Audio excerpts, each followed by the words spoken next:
Alhamdulillahirabbil alamin, asyhadu an la ilaha illallah wahdahu la syarikalah wa asyhadu anna Muhammadan abduhu wa rasuluh, amma ba'du. Insyaallah pada kesempatan kali ini akan disampaikan isi kandungan surat Al-Qadar. Kita akan mulai dari cara melafalkannya terlebih dahulu. A'udzu billahi minasy syaithanir rajim. Bismillahirrahmanirrahim. Inna anzalnahu fi lailatul qadar wa ma adraka ma lailatul qadar. Lailatul qadri khairum min alfi syahr. Tanazzalul malaikatu warruhu fiha bi'izni rabbihim min kulli amr. Salamun hiya hatta matla'il fajr. Inna anzalnahu fi lailatul qadar. Inna sesungguhnya kami. Anzalna kami telah menurunkan. Nya fi pada lailati malam al-qadri kemuliaan. Sesungguhnya kami telah menurunkan Al-Qur'an pada malam Lailatul Qadar. Al-Qur'an itu diturunkan dengan dua cara. Yang pertama secara langsung 30 juz, waktunya di malam Lailatul Qadar, malam kemuliaan. Yang kedua, secara berangsur-angsur, persekian ayat, kemudian ditambah ayat yang lain, jadi tidak full, ada kalanya tidak full langsung satu surat, tapi sekian ayat, kemudian dilanjutkan pada surat yang lain, sekian ayat, itu disebutnya nazala. Kalimat nazala itu turunnya berangsur-angsur. Bila angzil itu turunnya sekaligus. Nah, kemuliaan malam Lailatul Qadar ini adalah diturunkannya Al-Qur'an 30 juz secara langsung oleh Allah Subhanahu wa taala. Wa ma adraka ma Lailatul Qadar. Wa dan ma apakah adro kamu tahu, ka kamu ma apa lailatu malam al-qadri kemuliaan. Dan apakah kamu tahu atau kamu dapat menyebutkan apa itu Lailatul Qadar? Kalau Al-Qur'an mengungkap suatu pertanyaan, itu bukan untuk dijawab, tetapi agar tambah perhatian kita terhadap apa yang akan Allah sampaikan di ayat berikutnya. Kalaupun dijawab, maka tidak akan ada manusia yang akan sanggup menjawabnya. Bahkan Nabi sekalipun tidak tahu menahu tentang Al-Qur'an kecuali setelah Allah beritahu dan Allah wahyukan kepada beliau Al-Qur'an. Lailatul Qadri khairum min alfi syahr. Lailatu malam Al-Qadri kemuliaan, khairun lebih baik, min dari alfi 1000 syahrin bulan. Malam Lailatul Qadar itu lebih baik dari 1000 bulan.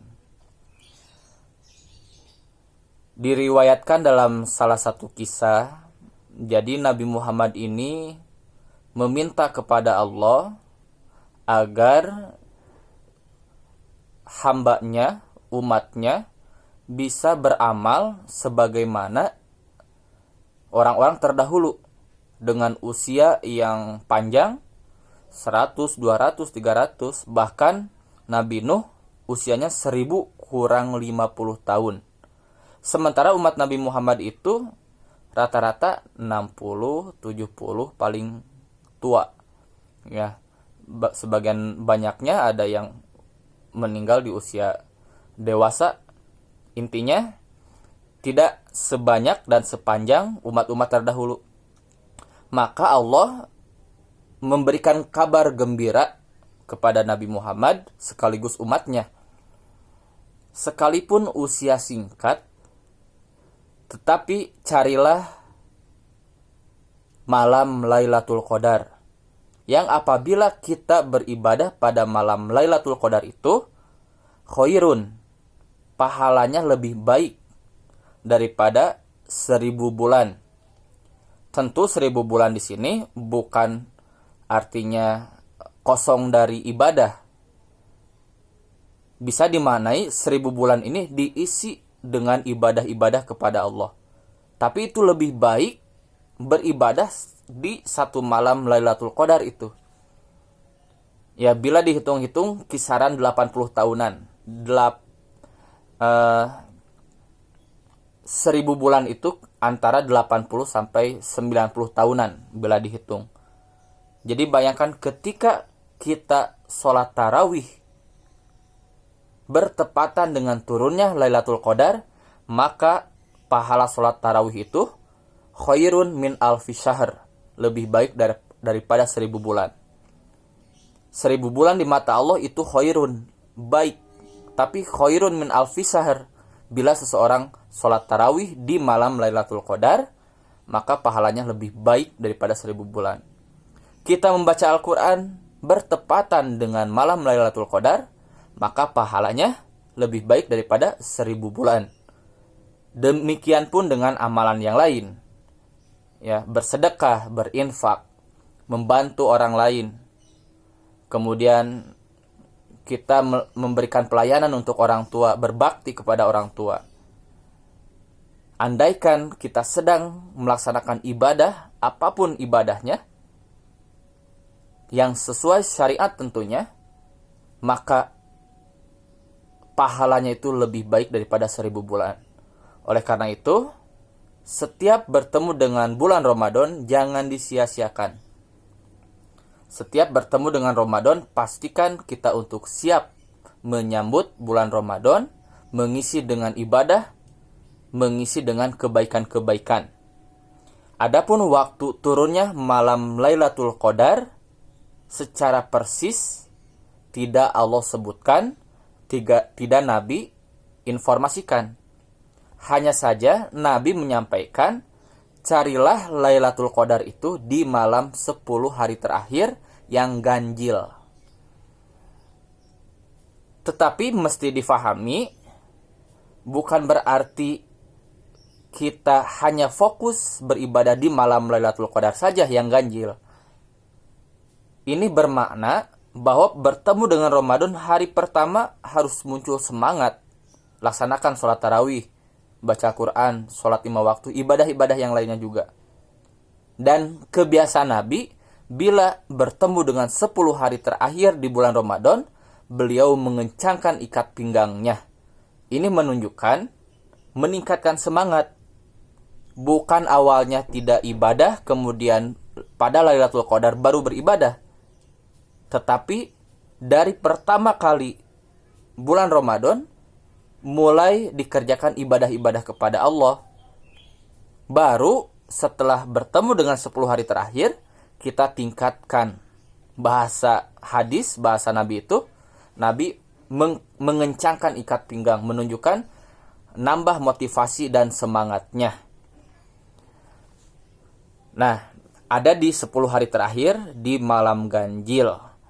Bila kita istiqomah beribadah dari pertama bertemu dengan Ramadan hingga selesai 1 bulan penuh, siang hari beribadah, menghidupkan malam juga dengan tarawih, dengan membaca Al-Quran, dengan sedekah, dengan amal-amal ibadah yang lain, kemudian mendengarkan pengajian.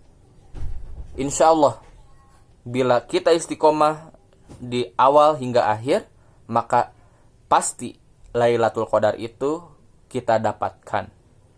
Oleh karena itu, pastikan dari awal kita sudah melaksanakan ibadah-ibadah kepada Allah, agar ketika kita sedang melaksanakan ibadah yang rutin secara istiqomah, turun Lailatul Qadar itu sebagai bonus yang sangat luar biasa. Bila memang benar bertepatan dengan Lailatul Qadar, kita sedang baca Al-Quran, khairun min alfi syahr. Bila memang ketika turun Lailatul Qadar, kita sedang sholat tarawih, khairun min alfi syahr. Sedang bersedekah, sedang berinfak, maka khairun min alfi syahr.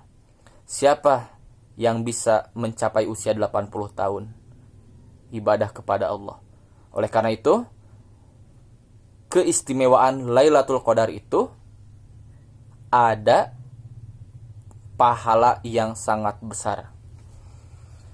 Kemudian keistimewaan yang lain dijelaskan pada ayat berikutnya. Tanazzalul malaikatu warruhu fiha bi'izni rabbihim min kulli amr. Turun para malaikat. Wa dan ar-ruhu, malaikat Jibril. Ya, nama lain dari malaikat Jibril itu adalah ar-ruh. Ya, sebetulnya kalau malaikat itu banyak. Tapi kalau satu malaikat disebut malakun. Malak Jibril, nama lainnya adalah ar-ruh. Fiha bi'idni rabbihim min kulli amr. Untuk turun mengatur berbagai urusan atas izin Allah Subhanahu wa taala. Jadi para malaikat berkumpul turun ke langit dunia untuk menyaksikan orang-orang yang beribadah sekaligus mengatur berbagai macam urusan. Kemudian salamun hiya hatta matla'il fajr. Kesejahteraan pada malam itu hingga terbit fajar. Pelajaran yang pertama, surat Al-Qadar ini menyampaikan informasi kepada kita wajib mengimani, harus percaya ya terhadap Al-Quran, bahwa Al-Quran itu adalah wahyu Allah benar. Kemudian yang kedua, bahwa Al-Quran ini bukan hasil karya cipta Nabi Muhammad, tetapi firman Allah Subhanahu wa taala. Nabi Muhammad hanya bertugas menerima wahyu dan menyampaikan. Itu yang pertama, sebagai dasar keyakinan kita agar beriman kepada Al-Quran, bahkan meyakini bahwa Al-Quran ini adalah wahyu dari Allah Subhanahu wa taala. Kemudian yang kedua, pelajaran yang bisa diambil, ciri seorang yang beriman kepada Al-Quran, kemudian meyakini Al-Qadar bagian dari firman Allah Subhanahu wa taala, akan terlihat dari kesehariannya, sikap dia terhadap Al-Quran. Dia pasti membacanya. Al-Quran jangan dijadikan hanya sebatas pajangan, tetapi mesti dibaca. Nah, ini yang menjadi PR besar bagi kita, bahwasanya semakin hari semangat baca Al-Quran Muslim semakin menipis. Kian hari bertambah, bukan semakin berkembang, tapi semakin menurun. Ini menjadi sunatullah, bahwa perkembangan zaman itu tidak akan lebih baik. Tetapi kita mesti masuk kepada kelompok orang-orang yang baik. Istiqomah untuk mentadaburi Al-Quran, mentilawah Al-Quran, membaca Al-Quran. Karena Al-Quran ini akan menjadi syafaat.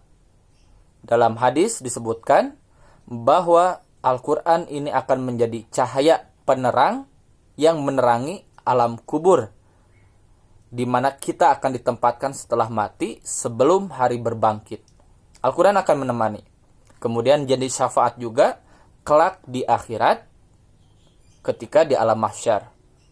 Bahkan hebatnya Al-Quran, kata Nabi, aku tidak mengatakan alif lam mim ini satu huruf, tetapi alif satu huruf, lam satu huruf, mim satu huruf. Setiap satu huruf adalah satu kebaikan yang bisa dilipat gandakan hingga 10 kebaikan. Artinya satu huruf yang dibaca dari Al-Quran adalah 10 kebaikan. Yang dimaksud kebaikan di sini adalah tentu pahala. Bayangkan, andaikan kita berupaya untuk membaca Al-Quran tiap hari, meluangkan waktu, berikhtiar, berupaya sekuat tenaga agar membaca Al-Quran, maka satu huruf 10 pahala. Satu halaman berapa huruf? Al-Qadar saja yang tadi kita baca, itu ada berapa huruf? Tinggal dikalikan 10 pahala. Maka jangan sia-siakan kesempatan untuk mengumpulkan pahala melalui Al-Quran ini. Memang yang pokok, yang utama adalah sholat, tetapi Al-Quran ini jadi pahala tambahan juga untuk menyempurnakan kekurangan-kekurangan kita di dalam sholat. Kemudian yang terakhir, sebagai kesimpulan, bahwa cara kita mengamalkan Al-Quran itu, cara atau bukti kita iman kepada Al-Quran itu, satu, meyakini ini sebagai firman Allah, dua, membacanya, tiga, mulai berikhtiar untuk atau bercita-cita menghatamkan Al-Quran. Oleh karena itu, pada tiap Al-Quran itu biasanya ada pembatas. Nah, itu mesti dimanfaatkan selesai baca untuk pembatas itu, memberi tanda agar besok bisa melanjutkan. Kemudian munculkanlah cita-cita untuk menghatamkan Al-Quran ini sebanyak mungkin. Sebelum wafat, sebelum meninggal dunia, pastikan kita bisa menghatamkan Al-Quran. Satu kali itu bagus, tentu akan lebih hebat bila lebih banyak. Bisa 5, bisa 10, bisa 20. Bahkan para sahabat Nabi dahulu kala bisa menghatamkan hanya dalam hitungan minggu saja. Andai tidak Nabi larang, seorang sahabat berencana ingin menghatamkan 1 hari saja. Tetapi kata Nabi, khawatir lafalnya salah, lafalnya banyak tergelincir, maka Nabi batasi.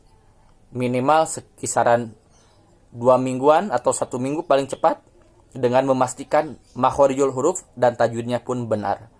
Mudah-mudahan kita sebagai orang yang senantiasa berikhtiar untuk membaca Al-Quran, kemudian kita cari tahu terjemah-terjemah Al-Quran, lebih hebatnya kita berusaha untuk memahami isi kandungan Al-Quran, dan terakhir yang keempat, tentu kita harus beramal dengan Al-Quran. Sekian, mudah-mudahan bermanfaat. Wassalamualaikum warahmatullahi wabarakatuh.